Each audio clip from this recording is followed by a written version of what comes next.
హనుమాను గురుదేవులు నాయద పలికిన సీతారామ కథ నే పలికద సీతారామ కథ.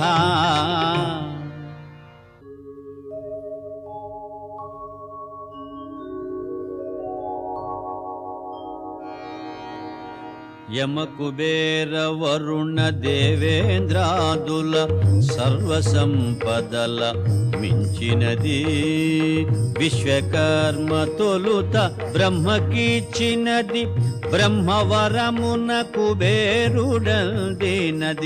రావణుండు కుబేరుని రణమందు ఓడించి లంకకు గుని తెచ్చినది పుష్పకమను మహావిమానమది మారుతిగాంచను అచ్చరు పొందే.